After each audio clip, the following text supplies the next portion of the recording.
Bulletin का बाकायदा आगाज करते हैं और आपको बताते हैं कि कराची में टेररिज्म काउंटर डिपार्टमेंट और हसास इदारे ने माड़ीपुर में छापा मारा, जिसके दौरान दहशतगर्दों से फायरिंग का तबादला हुआ है।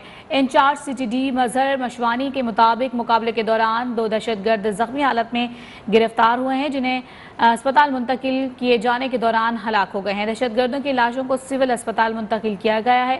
CTD की जानिब से हलाक होने वाले दहशतगर्दों की शनाख्त अल्लाह डिनो और नवाब के नामों से हुई है। इंचार्ज CTD का कहना है कि हलाक दहशतगर्द सदर और खारा दर धमाकों में मुलव्वस हो सकते हैं। दहशतगर्दों से असलहा और एक बैग बरामद हुआ है। बैग में बारूदी मवाद, ball bearing, detonators, remote receiver और बम बनाने का दीगर सामान भी था। बम डिस्पोजल स्क्वाड ने बारूदी मवाद को नाकारा बना दिया है।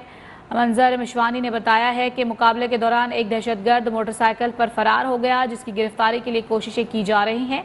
जबकि दूसरी जानिब ज़राए का यह भी बताना है कि CTD और हसास इदारे ने छापा सदर बम धमाके के मरकजी मुलजिम की निशानदही पर मारा, जो फायरिंग के तबादले के दौरान अपने साथी समेत मारा गया।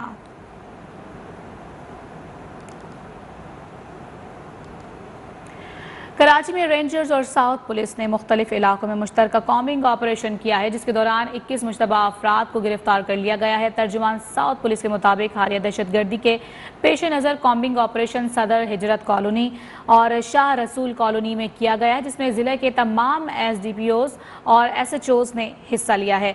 ऑपरेशन के दौरान इलाकों के दाखिली और खारजी रास्तों को सील किया गया, घर घर तलाशी ली गई और मशकूक अफराद की चेकिंग भी की गई। होटलों पर बैठे अफराद की बायोमेट्रिक के जरिए तस्दीक भी की गई है, जबकि 287 अफराद का रिकॉर्ड चेक किया गया है।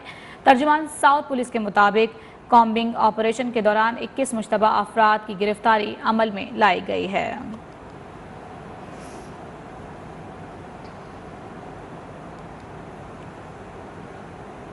और यहाँ आपको बताएं कि आर्टिकल 63A की तशरीह के सदारती रेफरेंस पर सुप्रीम कोर्ट ने फैसला सुना दिया है। मुनहरिफ रुकन ताहयात नाअहली से बच गए हैं। मुस्तकबिल में इनहराफ रोकने के सवाल का जवाब अदालत ने सदर मुमलिकत को वापस भिजवा दिया है। साथ ही आपको बताएं कि फैसला 2 की निस्बत 3 जजेस की अक्सरियती राय पर मुश्तमिल है। Chief justice Pakistan justice Umar Ata Bandial की सरबराही में 5 रुकनी बेंच ने आर्टिकल 63A की तशरीह से मुतल्लिक सदारती रेफरेंस का फैसला 2 के मुकाबले में 3 के तनासुब से सुनाया।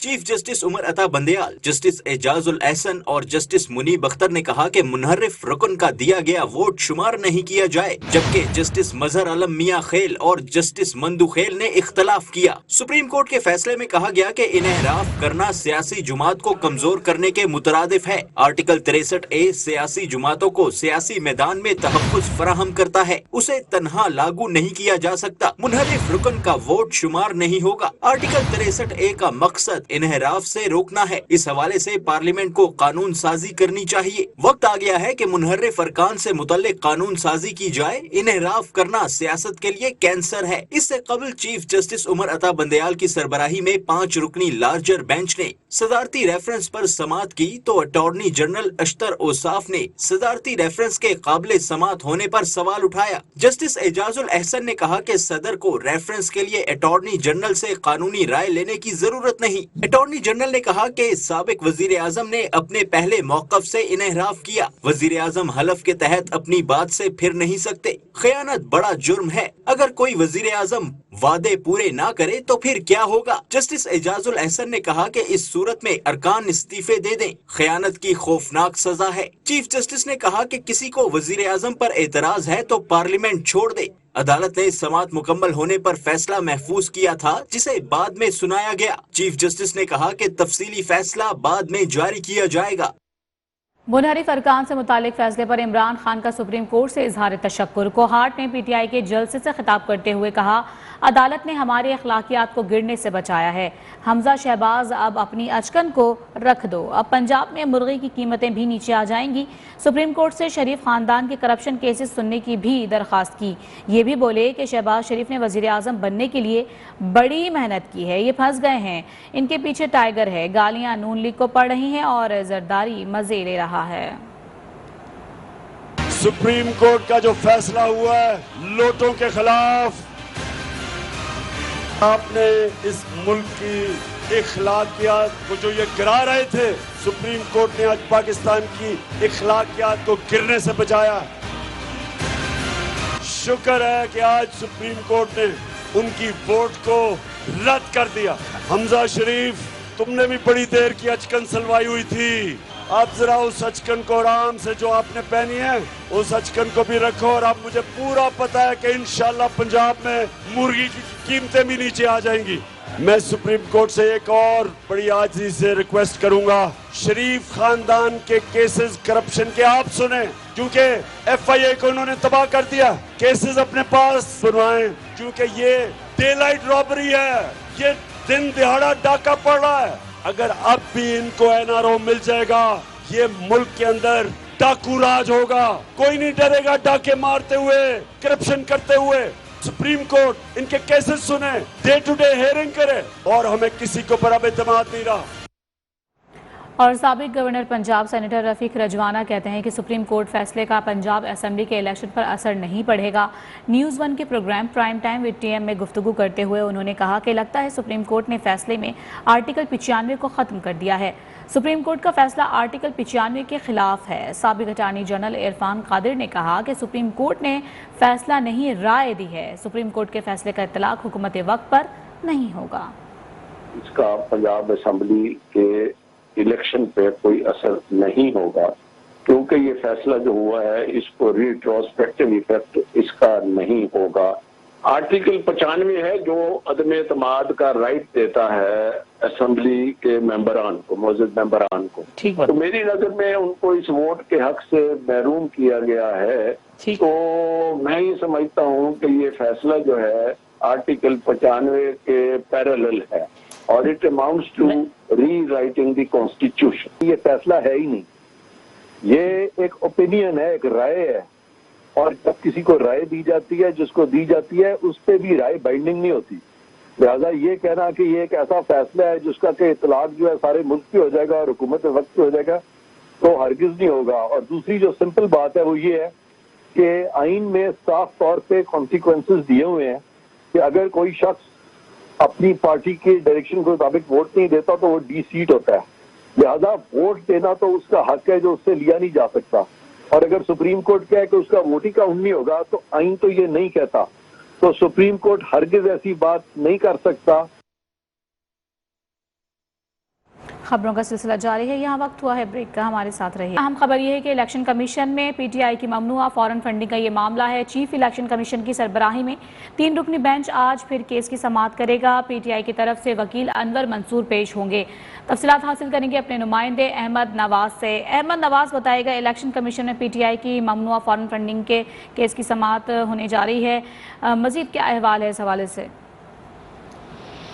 जी बिल्कुल, इलेक्शन कमीशन में PTI की जो ममनुआ फॉरेन फंडिंग है उसका मामला है और election commission chief election commission की सरबराही में PTI फॉरेन फंडिंग का जो केस है वो 3 रुकनी बेंच करेगा और PTI के जो वकील है अनवर मंसूर वो इलेक्शन कमीशन में पेश होंगे।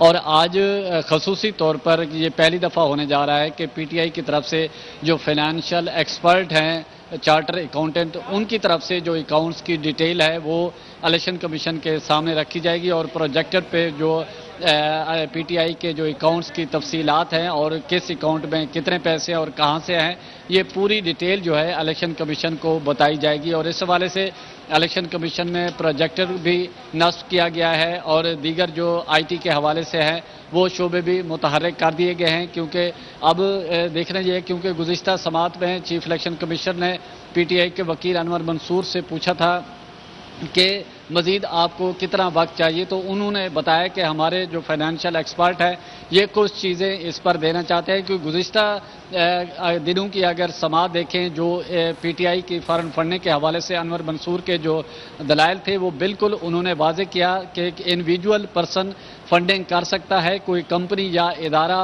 फंडिंग नहीं कर सकता। और उनका कहना है कि बाज़ ममालिक में कोई इंडिविजुअल किसी को फंडिंग नहीं कर सकता क्योंकि वहाँ के जो कानून हैं वो और तरह के हैं और उनके कानून हम पे इम्प्लीमेंट नहीं होते और ना ही हमारे कानून जो हैं वहाँ पर इम्प्लीमेंट होते हैं। और उन्हें फॉरेन फंडिंग के हवाले से फारा का भी हवाला दिया कि मुख्तलिफ ममालिक में फारा के ज़रिए से इंडिविजुअल फंडिंग करते हैं और इंडिविजुअल फंडिंग हुई है। अगर कोई ममनुआ फंडिंग नहीं हुई, प्रोहिबिटेड कोई अगर समझते हैं तो वो इलेक्शन कमीशन में इस पे अपना फैसला दे सकता है। तो फाइनेंशियल एक्सपर्ट आज इलेक्शन कमीशन को ममनुआ ब्रीफिंग फॉरेन देंगे फंडिंग का केस चीफ इलेक्शन कमीशन की सरबराही में 3 रुकनी बेंच आज फिर ये स्केट करेगा। तफसीलात बता रहे थे अहमद नवाज, बहुत शुक्रिया आपका।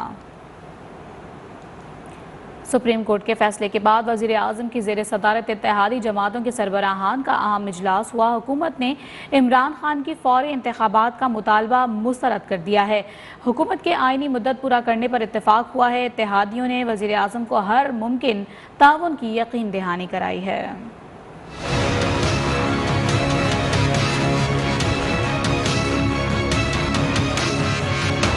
बड़ी अदालत के बड़े फैसले के बाद वजीर आजम हाउस में वजीर आजम शहबाज शरीफ की जेर सदारत इत्तेहादी जमातों के सरबराहों का अहम इजलास। इजलास में आसिफ अली जरदारी, मौलाना फजलुर रहमान भी शरीक हुए, जबकि लंदन से मुस्लिम लीग नून के कायद नवाज शरीफ ने वीडियो लिंक से शिरकत की।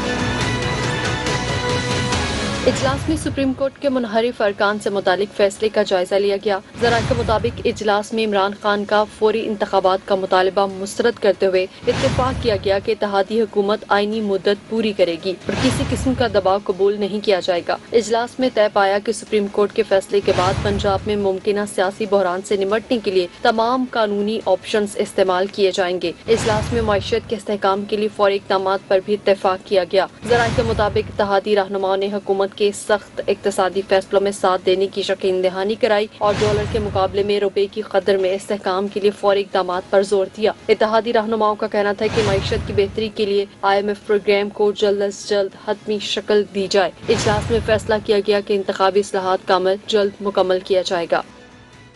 वफाकी वजीर जावेद लतीफ ने सरगोदा में मीडिया से गुफ्तगू में कहा है कि मुल्क में आज मुस्लिम लीग नून की हुकूमत नहीं, कौमी हुकूमत है। कोई भी फैसला इत्तेहादियों की मुशावरत से करेंगे। 25 दिन में कोई मईशत संवार सकता है, ना ही बिगाड़ सकता है। इमरान खान को अब भागने नहीं देंगे। कौमी हुकूमत है, कोई भी बड़ा फैसला करने से पहले हम तमाम पार्टी अकाबरीन को मशावरत में लिए बगैर कोई फैसला करने की पोजीशन में नहीं है। इसलिए तमाम पार्टी अकाबरीन को इत्माद में लेने के बाद कोई फैसला करेंगे। 25 दिनों को और 4 साल को मलाएं ना, उसको उस तनाज़र में ना देखें। आप ये देखें कि हम आज भी ये बात कहने के लिए तैयार नहीं है कि पिछलों ने ये किया है लिहाजा वो हम भुगत रहे हैं। रहनुमा MKM पाकिस्तान खालिद मकबूल सिद्दीकी का कहना है कि मखलूत हुकूमतों में अदम एतमाद आती रहती है। सुप्रीम कोर्ट के फैसले से अदम एतमाद का रास्ता बंद नहीं होता। न्यूज़ 1 के प्रोग्राम चीफ और गरीदा में बात करते हुए उनका कहना था कि अभी वफाकी हुकूमत को टाइम देना पड़ेगा, हालात मुश्किल हैं। मखलूत हुकूमतें हैं, उसमें तो इस बात के इम्कानात रहेंगी कि आप जब चाहें अदम एतमाद लाएँ। अगर वो जब मखलूत हुकूमतें होती हैं तो किसी एक मुआहदे के तहत होती हैं, वो मुआहदे पूरे नहीं हो तो छोड़ेंगी। जब छोड़ेंगी और कई इत्तेहादी जमातें इस हवाले से एक पेज पे हों तो अदम एतमाद आ सकता। देखना है कि जो हम चाह रहे थे उस पर इम्प्लीमेंट होना शुरू हो गया है या नहीं, इसके लिए तो हमें मेरा ख्याल है वफाक को थोड़ा सा टाइम देना पड़ेगा। और मुस्लिम लीग नून की नायब सदर मरियम नवाज ने कहा है कि फैसला करना मुश्किल नहीं है, फैसला अभी इसी वक्त हो सकता है, लेकिन नवाज शरीफ और शहबाज शरीफ आवाम की तकलीफ के बारे में फिक्रमंद हैं। समाजी राबते की वेबसाइट पर उनकी जानिब से ये ट्वीट किया गया जिसमें उन्होंने कहा कि फैसला करना मुश्किल नहीं है। साबिक वफाकी वज़ीर इत्तलात फवाद चौधरी ने कहा है कि आज वफाक में क्राइम मिनिस्टर शहबाज शरीफ और हमजा शहबाज अपनी अक्सरियत खो चुके हैं और इनकी हुकूमतें अमली तौर पर ख़त्म हो गई हैं। इन लोगों पर ताहयात नाअहली भी आ गई है। शहबाज शरीफ के पास 173 वोट हैं, 3 लोग नून लीग से अलहदा हो चुके हैं। शहबाज शरीफ के पास 169 वोट है और 172 वोट चाहिए, उनकी अक्सरियत खत्म हो जाती है। 169 मेंबरान है इस वक्त वफाकी हुकूमत के पास। जो सूबाई हुकूमत है उसमें हमजा शरीफ के पास इस वक्त 171 अराकीन, 186 का नंबर चाहिए आपको हुकूमत सस्टेन करने के लिए। उनकी अक्सरियत अकलियत में तब्दील हो जाती है। शहबाज शरीफ की हुकूमत भी खत्म हो गई है, हमजा शहबाज की हुकूमत भी खत्म हो गई। शहबाज शरीफ और हमजा शरीफ को अपने ओहदों से अलहदा हो जाना चाहिए। बैक इस वक्त बराह रास्त आपको ले चलेंगे रावलपिंडी, जहां पर शेख रशीद अहमद मीडिया से गुफ्तगू कर रहे हैं। ना कोई असम्बली की हैसियत है, ना असम्बली की कोई एहतराम है। न पंजाब असम्बली के मामलात हैं, और ये सारे इकट्ठे मीडिया की हद तक हैं। वजारतें बांटने में आप देखें कि मौलाना फजलुर रहमान ने कम्युनिकेशन ली, हालांकि उन्होंने कभी मस्जिद का गुसल खाना भी नहीं बनाया। वजारतें बांटने में देखो हर एक ने अपना इंटरेस्ट वॉच किया, और मैं पहले कह चुका था कि अशरफ को तो मिलेगी, राजा अशरफ को स्पीकरशिप। सो ये बीच चौराहे की हंडिया फूटेगी, फैसले होंगे 31 मई से पहले। बेहतर है लॉन्ग मार्च से पहले इलेक्शन की डेट आ जाए। और सबसे बड़ी खबर गुजरांवाला जाने से पहले देना चाहता हूँ, निगरान वजीर आजम के लिए मईशत दानों के इंटरव्यू पिंडी इस्लामाबाद में हो रहे हैं। शेख साहब ये बताइएगा कि कल जो फैसला आया रावलपिंडी में शेख रशीद अहमद मीडिया से बात कर रहे हैं। उन्होंने कहा कि सही फैसले कर रही है। जो 12 बजे रात को हुआ वो भी हमारे हक में चला गया, जो स्पेशल अदालत खोल के किया गया वो भी हमारे हक में चला गया। जो कल हुआ है उसको तो इमरान खान ने भी अप्रिशिएट किया है। सो ऑफकोर्स अदालतों का एक रोल है, फौज का एहतराम है, हमें अदालतों के रोल का और फौज के एहतराम का खास ख्याल रखना। एक सवाल, आप कहते हैं कि सारे इलेक्शन के लिए तैयार हैं, जरदारी नहीं है, क्यों, इसकी वजह क्या है? ये उसको पता है कि उसकी मुफ्त में मिनिस्ट्रियाँ मिल गई हैं मरकज़ में, पंजाब में उसका हाथ पड़ा हुआ है, सिंध में उसकी हुकूमत बनी हुई है, और उसको पता है कि ये इमरान खान ने फैसला किया है कि इस दफ़ा सिंध इलेक्शन कैंपेन वो खुद चलाएगा और खुद टिकटों के फैसले करेगा। सब एक तरफ अदालतें उज़्मा और अदालतें आलिया बड़े बड़े फैसले दे रही है, और दूसरी जानिब पंजाब छोटा सवाल, पंजाब में सरकारी आला अफसरान के तबादले किए जा रहे हैं बड़े पैमाने पर। मैं खुदा को बावजू गवाह बना के कहता हूँ कि FIA को कहा जा रहा है कि हमजा शहबाज और शहबाज शरीफ और आसफ जरदारी फरियाल इनके केसेस के विड्रॉल तैयार हो रहे हैं। प्रोसिक्यूटर FIA में अदालतों में जाके कहेंगे कि हम ये केस नहीं लड़ना चाहते। यही ANF में तैयारी हो रही है कि ये हम केस नहीं लड़ना चाहते। ये NAP में तैयारी हो रही है, ये हम केस नहीं लड़ना चाहते। लेकिन कान खोल के सुन लो, अदारे सोए हुए नहीं हैं, बेखबर नहीं है, बाखबर हैं। आप ना NAP का कुछ बिगाड़ सकेंगे, ना FIA का, ना ANF का। रावलपिंडी में सरबराह में मुस्लिम लीग शेख रशीद अहमद मीडिया से बात कर रहे थे। उन्होंने कहा कि आसिफ अली जरदारी ने उन्हें वहां मारा है जहां पानी भी ना मिले। और यहाँ आपको बताएं कि लाहौर की एहतसाब अदालत में ख्वाजा साद रफीक और सलमान रफीक के खिलाफ Paragon housing society scandal case की समाअत। आज इस केस में क्या पेशरफ्त होगी, जानेंगे अपने नुमाइंदे मोहम्मद फैसल खान से। मोहम्मद फैसल खान बताएगा।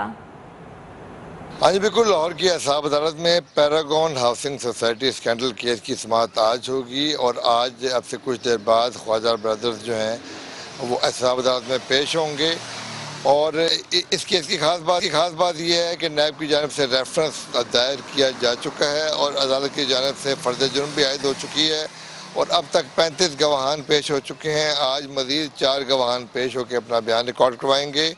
और याद रहे कि नैब के रेफरेंस में ये इल्ज़ाम लगाया गया है कि ख्वाजा ब्रदर्स ने पैरागॉन हाउसिंग सोसाइटी की स्कीम की जो है ज़मीनें एक से ज़्यादा मरतबा सेल की हैं, और इसकी वजह से लोगों को अच्छी खासी अमाउंट का चूना भी लगाया गया है। और नैब के जो गवाहान पेश होते रहे हैं वो आके अदालत में ये बयान देते रहे हैं कि ऐसी कोई बात नहीं है, हमने पैसे दिए हैं, हमें प्लॉट लेट ज़रूर मिला है लेकिन मिला ज़रूर है, ऐसे नहीं हुआ कि हमारे पैसे ज़ाया हो गए हैं। आज मज़ीद 4 गवाहान पेश होंगे, और यही बात अब से। ठीक है मोहम्मद फैसल खान, आप अपडेट कर रहे थे, बहुत शुक्रिया आपका।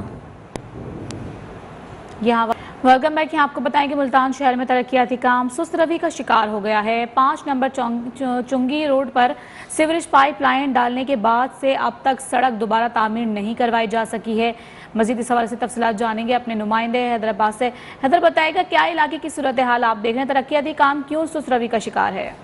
जी बिल्कुल, मुल्तान शहर की मुख्तलिफ सड़कों पर जो तरक्याती काम है वो इस सुस्त रवि का शिकार हो चुके हैं, जिसकी वजह से शहरियों को जो है वो शदीद मुश्किलात का सामना है। एक तरफ शहरियों को भी शदीद मुश्किलात है, और उसके साथ साथ जो इलाके के लोग हैं और वहाँ से जो सड़क गुजर रही है उन्हें भी शदीद मुश्किलात है, और ट्रैफिक की रवानी भी जो है वो मुतासिर हो चुकी है। मैं इस वक्त 5 नंबर चुंगी रोड पर मौजूद हूँ। ये तकरीबन अरसा 1.5 साल कबल जो है यहाँ पर सीवरेज पाइपलाइन डालने का काम जो है वो किया गया था, लेकिन सीवरेज पाइपलाइन तो डाल दी गई, उसके बाद से जो है अब तक रोड को बिल्कुल नहीं बनाया गया है। अभी तक गड्ढे पड़े हुए हैं, मट्टी के ढेर लगे हुए हैं और रोड जो है वो बिल्कुल वैसे ही टूट फूट का शिकार है, जिसकी वजह से जो यहाँ के रिहायशी और जो खास तौर पर यहाँ दुकानदार हैं, जो ताजिर बरादरी है, उन्हें शदीद मुश्किलात का सामना है। यहाँ पर ताजिर अपडेट कर रहे थे, बहुत शुक्रिया आपका।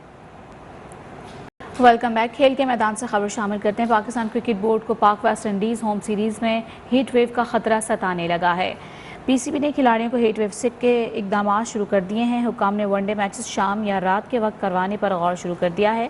लाहौर और कराची के ग्राउंड में पिचेस की तैयारी के सबब मैच मुल्तान में होने का इम्कान है।